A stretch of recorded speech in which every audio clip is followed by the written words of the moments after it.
너무 내려요. 네. 편에 왔어. 눌러주세요. 오늘은 리얼 파트너스에 와서 변호사님 안녕하세요. 멋있어요? 네. 안녕하세요. 왔어요. 안녕하세요. 안녕하세요. 연습 할걸. 이거 우리 대표님 아니, 오징어 게임 같이. 그러니까. 그러면 있잖아. 오징어 게임이 띵딴 띵딴 하면서 무궁화 꽃이 피었습니다. 양육비 소송이 시작됐어요. 아니, 되잖아. 띵띵 빵. 오늘 이렇게 또 양육비 미지급자와의 그분들과 또 함께 보내는 거네요. 언제든지 접시해줘야지. 저는 충북 진천에 사는 강유정입니다. 저는 2019년 이혼을 하였고 아이들 셋을 홀로 키우고 있습니다. 이혼 당시 양육비 지급 의무자인 전 남편에게 한 아이당 50만 원씩 매월 150만 원 양육비를 지급받기로 판결이 받았는데 법원 판결에 따른 금액과 달리 전 남편은 매월 20만 원씩만 보내오고 있습니다. 매월 130만 원이 미지급된 채 3년이 흘러 현재에는 4천만 원이 넘는 금액이 미지급으로 쌓여 있습니다. 전 남편은 양육비는 20만 원씩만 매월 보내고 있으면서 아이들 면접교 수업을 한 달에 2번씩 꼬박꼬박 만나고 있습니다. 이 상황에서 제가 양육비 소송을 하게 되면 아이들과의 관계가 끊길지 많은 고민이 됩니다. 제가 가진 조건으로 소송을 할 수 있을지조차 정확히 모르겠어서 이렇게 사연을 보내게 되었습니다. 말씀드린 것 같이 판결문에 명시된 금액이 아닌 일부 금액이 아주 작은 소액이 지급되고 있고 미지급이 계속 쌓여만 가고 있는 상황입니다. 20만 원이라는 작은 금액이지만 매월 꼬박꼬박 지급받고 있는데 소송을 할 수 있을까요? 이게 미지급 상황이 맞죠, 변호사님? 네, 맞습니다. 그 양육비가 뭐 재판이나 뭐 조정에서 인정된 뭐 매월 지급해야 될 양육비 그 전액을 안 줘도 미지급이지만 그중 일부를 안 줘도 미지급이 맞는 참 얄미운 분들 계세요.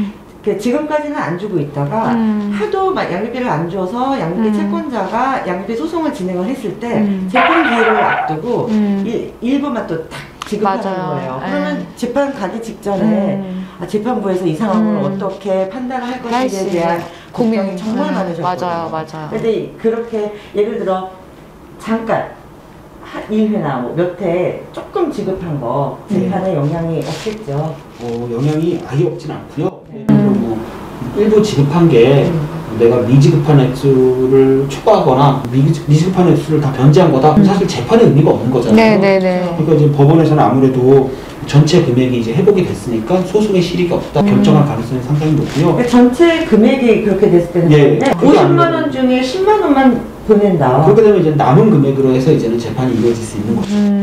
영향이 없는 겁니다. 그러니까 이게 이제 우리 그렇잖아요. 제 금액을 주기는 하지만 이번 달에 주고 다음 달에 안 주고 다다음 달에 주고 이런 식으로 하는 경우 또 금액도 작은 경우 이거 모두 미지급이라 미지급된 상황에 대해서는 소송을 진행할 수 있다. 그러니까 이분도 할 수 있는 상황이신 거잖아요. 맞습니다. 예. 하실 수 있다고 그러시네요.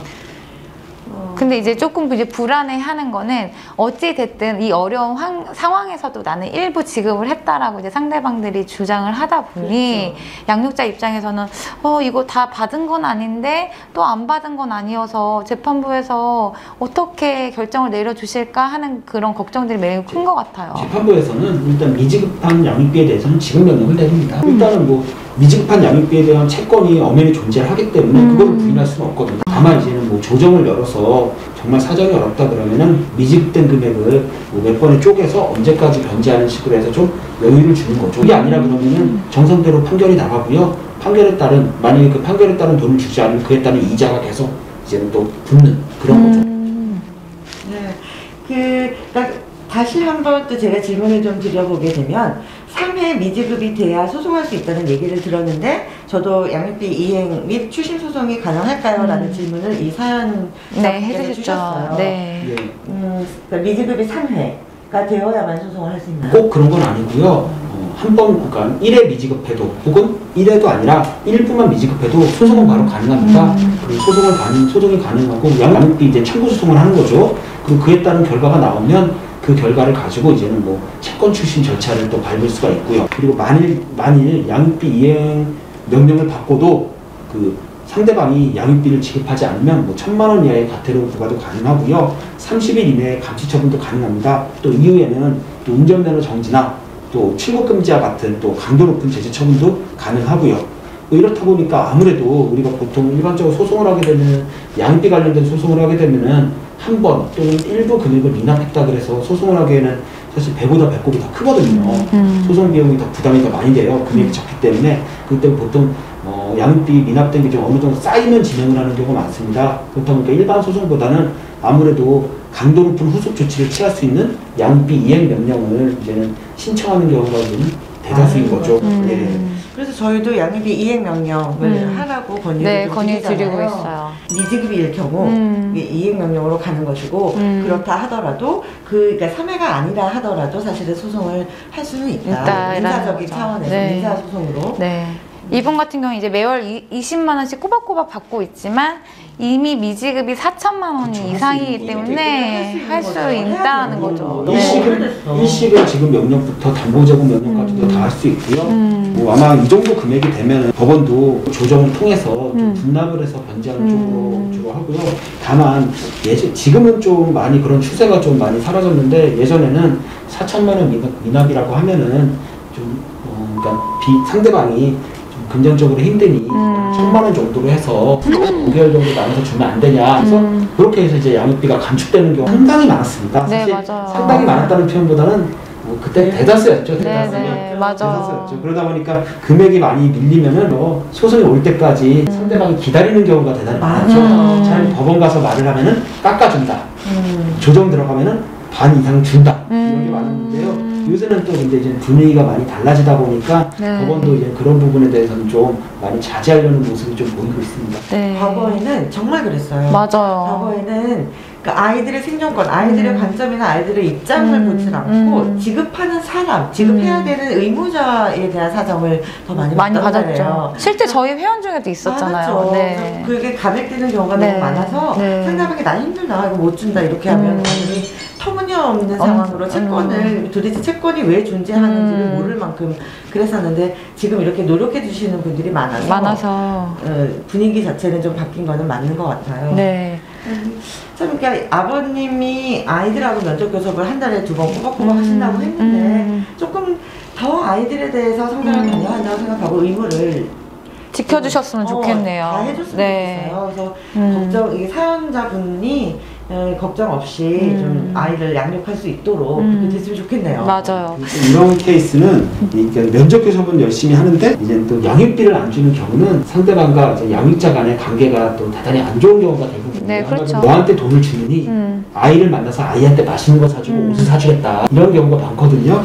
그렇기 때문에 이런 부분이 약간 감정적인 부분이 되게 강합니다. 그에 반해서 또 아이에 대한 애정 크고 근데 이런 부분은 오히려 감정적인 부분이 크기 때문에 기다려서 해결이 잘 안 돼요. 네, 네. 그렇기 때문에 이런 부분은 오히려 소송을 통해 해결하는 게 오히려 더 합리적이 될 수가 있고요.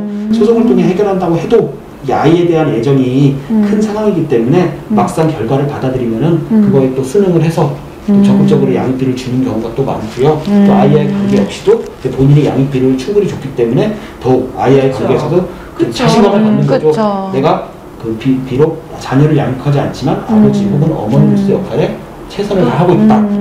또 자신감도 생기고 그래서 오히려 이게 소송을 통해 해결하는 게 오히려 바람직한 사안입니다. 맞습니다. 네, 진짜로. 맞아요. 너무 좋은 말씀 해주신 것 같아요. 면접 교섭을 하면 아이들에 대한 애정이 애들을 볼수록 그렇죠. 안 보면 마음에서도 멀어지는 그렇죠. 것처럼 이분이 그렇게 하실 것 같네요. 네. 사실은 이제 면접 교섭을 하고 있는데 소송이라는 건 분쟁이잖아요. 그래서 분쟁을 일으켜가지고 그 면접 교섭 할 때마다 상대방하고 이제 껄끄럽게 대면해야 된다는 게 좀 일반적인 그 많은 양육자들의 목소리였거든요. 근데 변호사님 얘기를 들어보니까 사실은 그 면접 교섭을 한다는 의지는 아이한테 관심이 있다라는 거기 때문에 오히려 소송을 해서 양육비 부분을 잘 빨리 해결하시는 게 좋겠네요. 얼마나 힘들었겠어요. 애가 셋인데 그 지금 어린아이를 해서 애 셋을 혼자서 양육하는 건 보통 일이 아니거든요. 그렇죠. 그런데 이 엄마도 너무 좋으신 게 면접 교섭은 아이들을 위해서 꼬박꼬박 그런 거 지켜주고, 방해하지 않고 네. 하면서 4천만 원이 쌓이도록 기다린 거잖아요. 거죠. 네. 그래서 아버지가 이거를 책임을 지셔, 본인의 의무를 네, 다 하셔야 될 것 된다는 같아요. 거는 네, 기본이라고 양육비나 말씀드리고 이제 면접 교섭은 아이에 걸리기 때문에 두 가지 다 그렇죠. 엄마든 아빠든 잘 지켜주셔야 되는 것 같아요. 이분 같은 경우, 이 사연을 주신 분 같은 경우 4천만 원이 될 때까지 기다려 줬는데 네. 사실 돈 문제는 좀 부부간이라도 뭔가 지금은 아니지만 뭐 과거의 부부라 할지라도 확실하게 하는 게 서로 간에 좋아요. 맞아요. 차라리 어느 정도 초반에 매태기가 양육비가 미납이 됐을 때 초기에 적시에 차라리 조치를 취하면은 아 양육비는 당연히 주는 거구나 라는 인식이 네, 딱 심어져 맞아요. 있기 때문에 그 다음에 이제 불편한 상황이 안 생긴단 말이에요. 근데 네. 한 4천만 원까지 미납이 돼버리면은 양육비는 일부만 줘도 되는구나 때로는 내가 안 줘도 되는구나. 안 줘도 애들이 잘하는구나. 네, 이 양육비를 미납하는 이 뭐 아버지 또는 어머니, 그러니까 부모님 같은 경우가 정말 어려워서 안 주는 경우도 있겠죠. 하지만 그분들한테 직접 물어보면은 그분들이 그렇다고 해서 하루 세끼 밥을 안 먹고 살진 않거든요. 여기서 어디 갈 때 보침 메고 걸어 다니진 않거든요. 맞아요. 한마디로 우선순위의 문제인 거죠. 내가 먹고 쓰고 친구 만나고 자동차 운영하고 여행 다니고 이 돈 쓰고 남은 돈을 양육비를 주겠다.